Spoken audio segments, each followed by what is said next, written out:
Hi കൂട്ടുകാരെ, നിങ്ങളുടെ പ്രിയപ്പെട്ട കഥാകാരി നിമിഷ ഇത്തവണ എത്തിയിരിക്കുന്നത് നിങ്ങൾക്ക് ഏറ്റവും ഇഷ്ടപ്പെടുന്ന ഒരു കഥയുമായിട്ടാണ്. കഥയുടെ പേര് ഗമ. നിങ്ങൾക്കായി കഥ പറഞ്ഞു തരുന്നത് അനിത. ഗമ.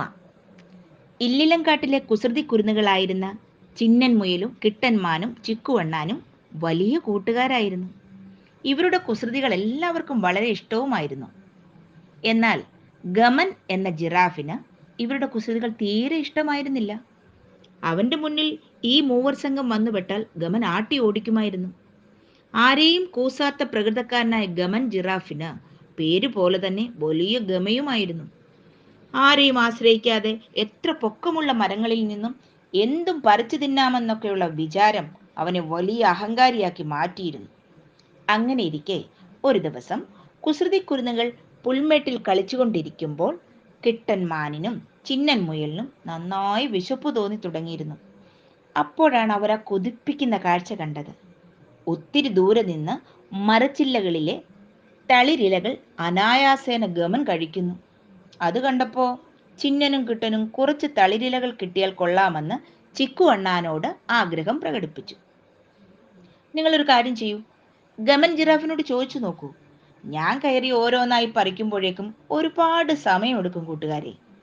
തെല്ലുമടിയനായ ചിക്കു പറഞ്ഞതനുസരിച്ച് കിട്ടനും ചിന്നനും ഗമൻ ജിറാഫിനടുത്തെത്തി ഇങ്ങനെ ചോദിച്ചു: അല്ലയോ ഗമൻ ചേട്ടാ, ഞങ്ങൾക്കും നന്നായി വിശക്കുന്നു. ഇത്തിരി തളിരില ഞങ്ങൾക്കും പറിച്ചു തരാമോ? അവരുടെ ചോദ്യം കേട്ടപ്പോൾ ഗമന് വല്ലാത്ത ദേഷ്യം തോന്നി. ഗമൻ അവരെ കണക്കിന് പരിഹസിച്ചുകൊണ്ട് പറഞ്ഞു: പോയിനടാ ഭീകരി പിള്ളാരെ, എത്താത്ത കൊമ്പിലെ തളിരിലകളൊന്നും നീയൊന്നും തിന്നാറായിട്ടില്ല.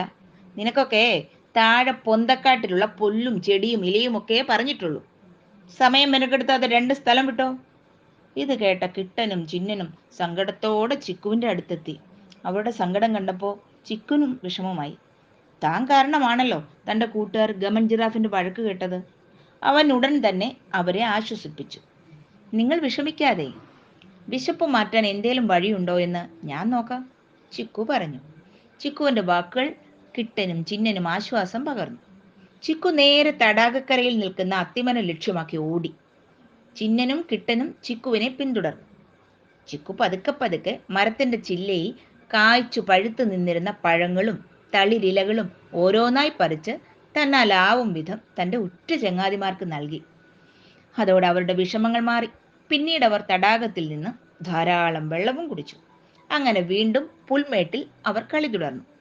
ഇതേ സമയം ഗമന്റെ പ്രവർത്തികൾ വീക്ഷിച്ചുകൊണ്ട് അതേ മരപ്പൊത്തിൽ കില്ലൻ എന്ന പേരുള്ള ഒരു പെരുമ്പാമ്പ് കിടക്കുന്നുണ്ടായിരുന്നു.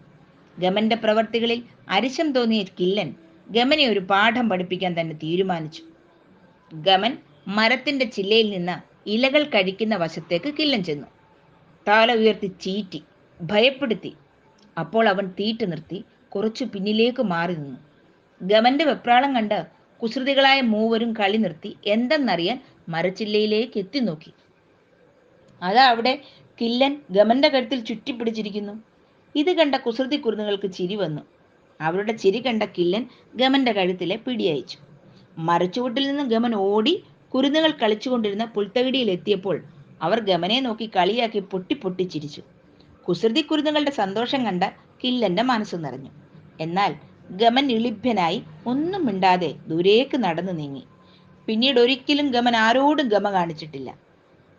കൂട്ടുകാരെ, അവനവന്റെ കഴിവുകളിൽ ആരും അഹങ്കരിക്കരുത്.